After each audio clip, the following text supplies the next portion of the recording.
A leitura de hoje é o Salmo 14.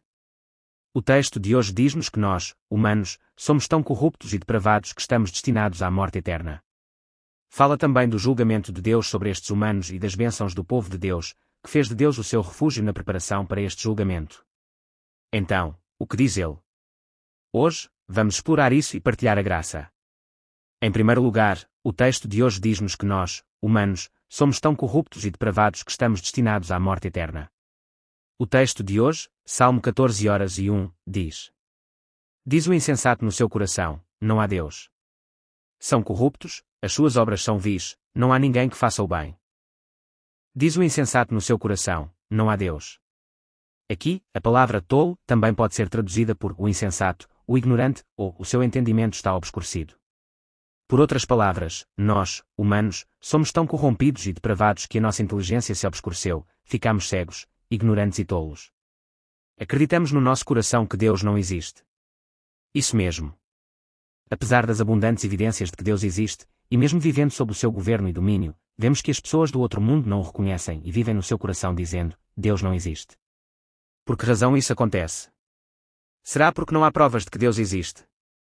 Isso não é verdade. Há provas esmagadoras de que Deus existe.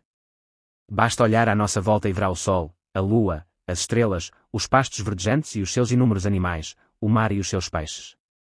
A criação de Deus está em toda a parte. Não, até nós, humanos, somos criaturas de Deus, criados à sua imagem. No entanto, aqueles que, no outro mundo, não acreditam em Deus, vendo todas estas coisas, acreditam que elas surgiram ou evoluíram espontaneamente, por acaso, ao longo de centenas de milhões de anos. Consideram-se até descendentes de chimpanzés. Que os chimpanzés evoluíram para nos formar, a nós, humanos. Não, acreditam que tiveram origem em matéria inorgânica há centenas de milhões de anos. São realmente tolos, imprudentes e completamente desprovidos de entendimento. São um pouco patéticos. Por que razão isso acontece? É porque nós, humanos, somos tão corruptos e depravados. Por sermos tão corruptos e depravados, a nossa inteligência obscureceu-se, tornámo-nos cegos, ignorantes e tolos. E, por causa disso, não sabemos que Deus existe, nem sabemos que somos as suas criações. De facto, apesar da esmagadora evidência da existência de Deus neste mundo, somos completamente incapazes de a discernir. Tornámo-nos seres tão tolos. São corruptos e as suas ações são abomináveis. A palavra corrupto aqui significa ser corrupto, ser destruído, ser danificado, ser arruinado. Por outras palavras, estas palavras também significam que nós, humanos, somos extremamente corruptos e depravados. Fomos completamente destruídos, danificados e quebrados desde o nosso estado original de criação. Por exemplo, como aquela maçã fresca que apodreceu, aquela batata doce que apodreceu e se estragou, ou aquele computador outrora perfeito que avariou completamente. Como resultado, perdemos todas as funções, papéis e desempenho que tínhamos quando fomos criados, e agora somos seres imperfeitos. A nossa inteligência ficou embotada, o nosso discernimento diminuiu, e a nossa percepção, julgamento, cognição e razão, todas estas coisas foram destruídas e quebradas. Não, por causa disso, já não sabemos da existência de Deus, e as nossas ações tornaram-se abomináveis. Tornámo-nos tão corruptos e depravados que cometemos pecados constantemente, cometendo um pecado com uma mão enquanto simultaneamente nos movemos em direção ao outro com a outra. Tornámo-nos seres verdadeiramente abomináveis e detestáveis para Deus, verdadeiramente terríveis e desprezíveis. Não há ninguém que faça o bem. Aqui, bom, não se refere simplesmente a praticar boas ações. Refere-se a uma vida vivida de acordo com o propósito de Deus para a criação, louvando e exaltando a Deus e obedecendo à sua palavra. Por outras palavras, significa não só acreditar na existência de Deus, mas também viver em consciência e temor dele, amando-o fervorosamente e vivendo para ele. Por outras palavras, nós, humanos, somos tão corruptos e depravados que ninguém vive assim. Na verdade, nós, humanos, somos tão corruptos e depravados que estamos destinados a enfrentar o julgamento de Deus e a morte eterna. E que tipo de seres somos nós? O texto de hoje, Salmo 14:2-4, diz: O Senhor olha dos céus para os filhos dos homens, para ver se há alguém que entenda, que busque a Deus. Todos se desviaram, todos se corromperam, não há quem faça o bem, nem um sequer. Acaso todos os que praticam o mal não têm entendimento? Devoram o meu povo como se comessem pão, mas não invocam o Senhor. O Senhor olha dos céus para os filhos dos homens, para ver se há alguém que entenda, que procura Deus. Esta passagem aborda a questão: como é que Deus avalia e pensa sobre nós, humanos? Aqui, a palavra entendimento significa sábio ou inteligente. Além disso, buscar a Deus aqui significa não só conhecer e crer que Deus existe, mas também viver uma vida de louvor e exaltação a Ele. Por outras palavras, esta passagem significa que Deus se inclinou do céu e olhou para ver se havia alguém a viver assim neste mundo. Claro que esta é uma expressão antropomórfica, descrevendo Deus como se ele fosse um ser humano. No entanto, o nosso Deus é alguém que já sabe tudo, mesmo sem olhar dessa forma. No entanto, esta expressão é utilizada desta forma para revelar o desejo sincero, a busca e o anseio de Deus por nós, humanos. Por outras palavras, qual era o propósito de Deus ao criar-nos? Era receber de nós louvor e glória. Por outras palavras, Ele queria que não só acreditássemos na existência de Deus, mas também que vivêssemos no seu governo e domínio, louvando-o e exaltando-o, temendo-o e obedecendo à sua palavra. Este é precisamente o tipo de vida que Ele queria que vivêssemos. Então, quando Ele olhou para ver se realmente existiam tais pessoas, o que encontrou? Todos se desviaram. A palavra se desviaram aqui significa desviar-se, afastar-se, afastar-se de. Então, de que se desviaram, se afastaram e se afastaram? Isto significa que todos nós, humanos, não importa quem sejamos, nos desviamos, nos afastamos e nos afastamos deste propósito da criação de Deus. Não, ninguém sabe que Deus existe, ninguém compreende, ninguém acredita. Por isso, ninguém louva a Deus, ninguém confia em Deus e ninguém anda com temor a Deus. Ninguém pensa em Deus, ninguém vive para Deus, ninguém vive diante de Deus. Juntos se corromperam, não há quem faça o bem, nem um sequer. A palavra juntos significa aqui, juntos, tornar-se um só, e todos ao mesmo tempo. Aqui, a palavra imundo significa corrupto ou caído. Por outras palavras, esta passagem significa que Deus olhou do céu e viu que éramos todos igualmente, como um só, e simultaneamente, corruptos e depravados. Como resultado, nem uma única pessoa fez o bem que Deus procurava. Esta passagem acusa a humanidade de total depravação e corrupção. Por outras palavras, somos todos tão corruptos e depravados que merecemos o julgamento de Deus e a morte eterna. São ignorantes todos os que praticam a iniquidade. Esta passagem é uma pergunta retórica e um lamento de Deus. Então, são ignorantes todos os que praticam a mentira, o mal, a injustiça, a ilegalidade e o pecado. Isto não espera qualquer resposta, mas enfatiza a resposta esperada. Ao mesmo tempo, pode ser visto como o lamento e o suspiro de Deus por esta resposta esperada. Por outras palavras, a razão pela qual cometem todo o tipo de mentiras, maldade, injustiça, ilegalidade e pecado é porque são tão corruptos e depravados que nem sequer sabem que Deus existe. Não, é porque são tão corruptos e depravados que não conhecem Deus, o seu julgamento, ou sequer a existência do céu e do inferno. Por outras palavras, estas palavras podem ser vistas como o lamento e o suspiro de Deus por esta humanidade corrupta e depravada. Oh! Como poderiam não saber? Como poderiam ser tão ignorantes? É o lamento e o suspiro de Deus. Devoram o meu povo como se estivessem a comer pão, mas não invocam o Senhor. Portanto, em vez de adorarem a Deus, ou melhor, em vez de o temerem, vivem as suas vidas a zombar, a ridicularizar, a perseguir e a ameaçar o seu povo como se estivessem a comer pão. Por outras palavras, como nós, humanos naturais, não acreditamos na existência de Deus, não só não o tememos, como também somos seres patéticos que vivem de acordo com os nossos instintos corruptos e depravados. Seus patéticos sacanas. Onde pode estar Deus? Recebem pão ou comida se vão à igreja, dizem, impedindo, perseguindo e ameaçando severamente quem vai à igreja. Na verdade, vivem as suas vidas cometendo todo o tipo de pecados. Não, porque nós, humanos, não acreditamos na existência de Deus, não só não o louvamos nem o tememos, como vivemos a nossa vida zombando, ridicularizando, ignorando e desprezando-o. Por isso, tais pessoas estão verdadeiramente destinadas a serem julgadas por Deus e à morte eterna. Por fim, o texto de hoje fala do julgamento de Deus sobre tais pessoas e também das bênçãos do povo de Deus que fez de Deus o seu refúgio na preparação para esse julgamento. O texto de hoje, Salmo 14, 5, 7, diz: Ali ficaram aterrorizados e com medo, pois Deus está na geração dos justos. Vós envergonhais o conselho dos pobres, mas o Senhor é o seu refúgio. Oh, que a salvação para Israel venha de Sião. Quando o Senhor restaurar a sorte do seu povo, Jacob se alegrará, e Israel se alegrará. Ali ficaram aterrorizados e com medo. A palavra ali aqui pode ser traduzida como lá ou então. De facto, a Bíblia traduz-na por vezes por lá e por vezes por então. Esta passagem está também no tempo perfeito profético, expressando certeza futura. Isto realça que, no futuro, estes incrédulos certamente temerão e tremerão naquele tempo. Então, quando é aquele tempo? Aqui, aquele tempo refere-se ao fim deste mundo, o tempo do juízo. Ou seja, no fim deste mundo, quando vier o julgamento de Deus, estas pessoas certamente tremerão e temerão diante daquele trono de julgamento. No entanto, examinando o texto original hebraico, vemos que este medo, terror e pavor são bastante enfatizados. Medo. Medo.